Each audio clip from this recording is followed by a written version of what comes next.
Vous êtes branchés sur la radio Campus Unikin, la radio du savoir, sur 107.6 MHz, votre radio. Vous écoutez la radio Campus, Alma Mater, c'est l'heure du journal.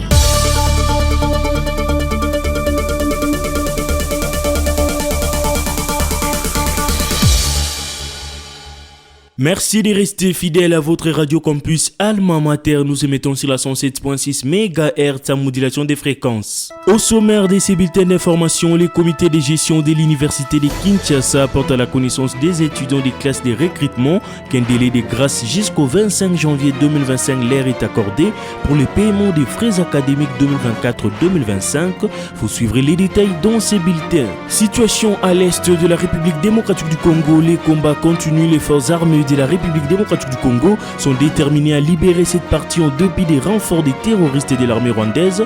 Vous suivrez les porte-paroles de l'armée congolaise. La Troïka politique a tenu sa première réunion de l'année 2025 au ministère des Finances sous la présidence du ministre d'État en charge du budget Aimé Boji en l'absence du ministre des Finances Doudou Fambali Koundé. Vous suivrez les détails dans ces bulletins. À la présentation de ces bulletins d'information, Glodave Boloy. Comme annoncé au sommaire, les comités de gestion de l'université de Kinshasa portent à la connaissance des étudiants des classes de recrutement qu'un délai de grâce jusqu'au 25 janvier 2025 leur est accordé pour le paiement des frais académiques 2024-2025. À dater du 27 janvier 2025, un contrôle des frais sera organisé avant d'accéder aux auditoires. Il faut noter que la qualité d'étudiant à l'université s'acquiert par le paiement des frais académiques. Guerre à l'est de la République démocratique du Congo. Pour la RDC, les processus de Luanda a encore sa raison d'être, a expliqué la ministre d'État, ministre des Affaires étrangères, Thérèse Kayikwamba, lors d'un point de presse à Kinshasa. On l'écoute. Le processus de Luanda est un processus diplomatique et qui a pour objectif de faciliter la fin des tensions entre la République démocratique du Congo et le Rwanda. Malgré le fait que le président Kagame a choisi de ne pas se rendre à Luanda le 15 décembre et d'honorer l'invitation de son homologue angolais. Vous l'avez tous vu, le président Tshisekedi y était. Et je pense que c'était un signal fort et important qui montrait à quel point nous tenons à la paix, mais aussi à quel point nous respectons l'autorité, la sagesse et le mandat du facilitateur angolais qui a été désigné par l'Union africaine. Et donc, pour nous, le processus de Luanda, il a encore lieu d'être. Il est mis à l'épreuve actuellement à cause du comportement du Rwanda. Nous allons donc attendre et voir si le Rwanda va peut-être retrouver le chemin de la raison, mais notre position est claire. Nous voulons la paix, nous respectons l'autorité du facilitateur angolais et si le processus de Luanda devait reprendre en nous donnant des raisons fiables, si vous voulez, d'y faire encore confiance, nous allons retourner à Luanda. Nous avons toujours insisté que la solution à ce problème, la solution diplomatique se trouverait uniquement à Luanda. Pas à Zanzibar, pas je ne sais pas où. Nous avons toujours été très clairs. Le problème, c'est qu'apparemment, Kigali a peur de Luanda. Mais ça les concerne eux, pas nous. Le ministre de la Communication et Médias, Patrick Mouyaya, annonce les retraits de l'accréditation des journalistes de Al Jazeera Media. Les porte-paroles du gouvernement expliquent les raisons de ces retraits. On l'écoute. L'exemple de ce qu'il ne faut jamais faire, de donner la parole à des terroristes, c'est ce qui, pour nous, est assimilable à l'apologie du terrorisme et c'est totalement inacceptable. Nous avons eu des discussions avec les correspondants de la presse internationale. Beaucoup ne les savent peut-être pas. J'aurais voulu que quelqu'un de RFI les dise ici. RFI ne donne pas la parole aux terroristes. Nous considérons que c'est un bon pas, mais qu'il y a des choses qu'il faut faire davantage. Dans un contexte où, chez nous, il y a la pluralité des médias, et nous nous assurons que les médias puissent opérer librement. Donc nous sommes disposés à vous donner des éléments d'éclairage. Pour la protection de notre opinion, il n'y a plus de place pour l'ambiguïté, parce que de l'autre côté, ça n'existe pas. C'est l'omerta générale où la liberté d'expression n'existe même pas d'un iota. Et donc, si nous avons pris la décision sur Al Jazeera, c'est parce que nous avons des faits corroborés qui sont justifiés. Et personne ne va nous le reprocher. Mais pour ce qui concerne les autres médias de la presse étrangère, nous avons aussi discuté par rapport à la spécificité, à la délicatesse du sujet. Le Congo, la RDC représente 60% du bassin d'audience de RFI, France 24 ou TV5. Et 60%, c'est énorme lorsque vous êtes un média. Et les Congolais, dans leur grande majorité, si pas tous les Congolais, ne veulent pas du Rwandais, du militaire rwandais des agissements du président rwandais sur notre territoire. Et cela doit être en mesure de ressortir et sans entacher à rien les professionnalismes de ces médias. Nous sommes dans un contexte de crise et tout le monde devrait le comprendre parce qu'on peut même envisager des mesures plus radicales. Alors, sur la question de la peine de mort qu'a évoqué le ministre de la Justice, vous connaissez le ministre de la Justice dans son style et dans sa fermeté. Je pense qu'ici, ce qu'il faut considérer, au-delà des commentaires que les uns et les autres peuvent s'autoriser, c'est une interpellation. C'est une interpellation qui ne concerne pas que le professionnel des médias, c'est une interpellation qui concerne à la fois les militaires et d'autres personnes qui sont sujets ou qui peuvent être utilisés comme de canons pour passer des messages de l'ennemi. Restons dans ces chapitres. Le porte-parole des FARDC, le général-major Sylvain Ekenge, a fait savoir que les combats continuent et les forces loyalistes sont déterminées une fois pour toutes à libérer la partie est de la République démocratique du Congo en dépit des renforts de l'armée rwandaise aux terroristes du M23. On l'écoute. Les forces loyalistes ont récupéré la cité Masisi. Ils disent que les terroristes du M23 avec leur parrain rwandais tenaient les points décisifs de Karungole, ce qui leur a permis de rééquiper Masisi centre et les combats continuent. Toutefois, les combats continuent et les forces loyalistes se sont déterminées une fois pour toutes derrière cette partie en dépit des renforts terroristes qui continuent de venir et surtout des renforts de l'armée régulière rwandaise qui continuent à affluer sur notre territoire. Sur l'axe Saké, nos hommes ont réussi à déloger les terroristes de leur position sur les hauteurs de cette cité. Et ce qui était là, c'était les forces spéciales rwandaises.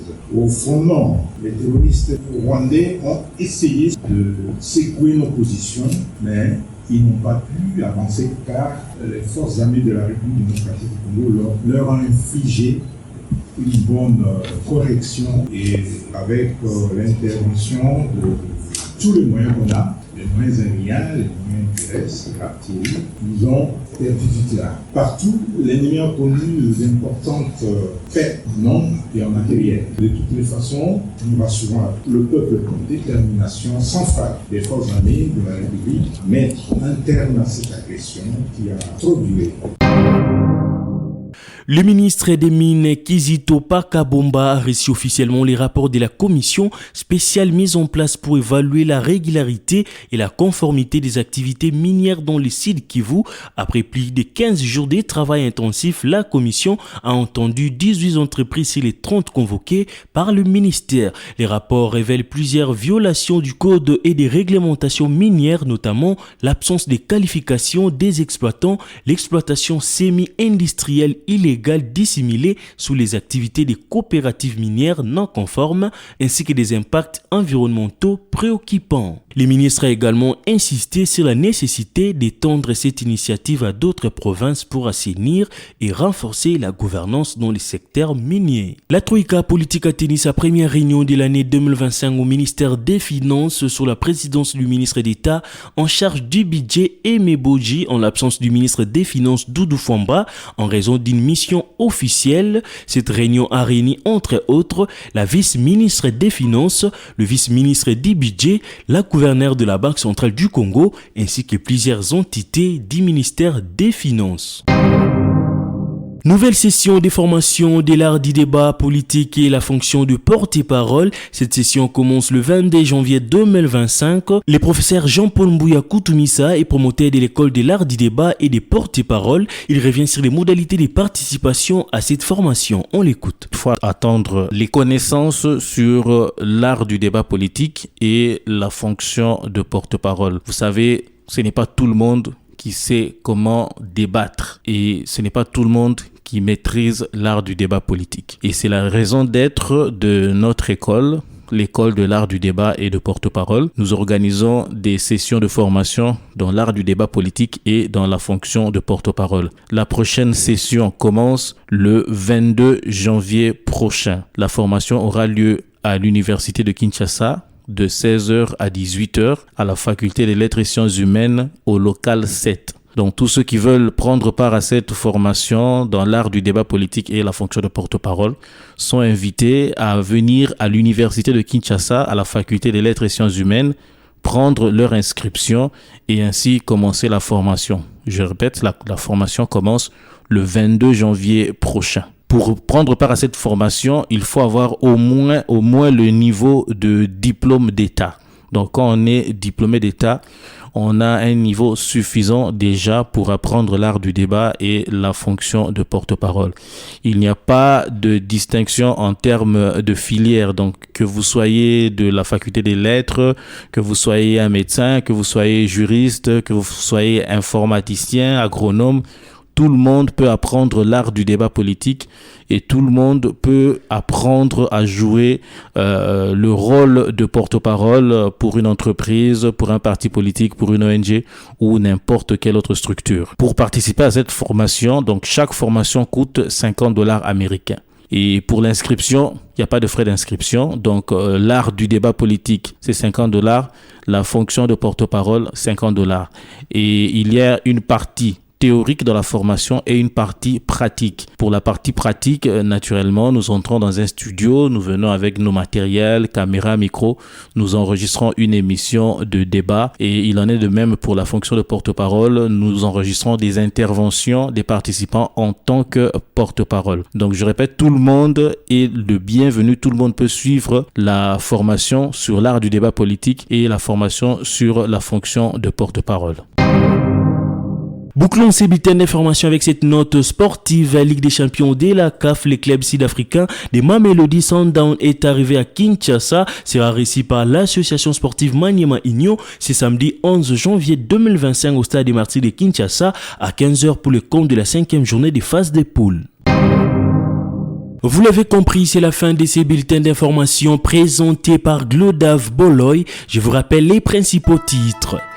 Les comités de gestion de l'université de Kinshasa apportent à la connaissance des étudiants des classes de recrutement qu'un délai de grâce jusqu'au 25 janvier 2025 leur est accordé pour le paiement des frais académiques 2024-2025. Vous avez suivi les détails dans ces bulletins. Situation à l'est de la République démocratique du Congo. Les combats continuent. Les forces armées de la République démocratique du Congo sont déterminées à libérer cette partie en dépit des renforts des terroristes de l'armée rwandaise. Vous avez suivi les porte-paroles de l'armée dans ces bulletins. La Troïka politique a tenu sa première réunion de l'année 2025 au ministère des Finances sous la présidence du ministre d'État en charge du budget Aimé Bodji en l'absence du ministre des Finances Doudou Fwamba en raison d'une mission officielle. Vous avez suivi les détails dans ces bulletins. Concours rédactionnel Jean-Paul Mbouya Koutoumissa, Jonathan Kachama, côté réalisation Emmanuel Boutella, le tout sous la supervision de Lexane Kinonou. Restez branchés sur la 107.6 MHz, la Radio Campus Alma Mater, la radio du savoir. Vous êtes branchés sur la Radio Campus Unikin, la radio du savoir, sur 107.6 MHz, votre radio.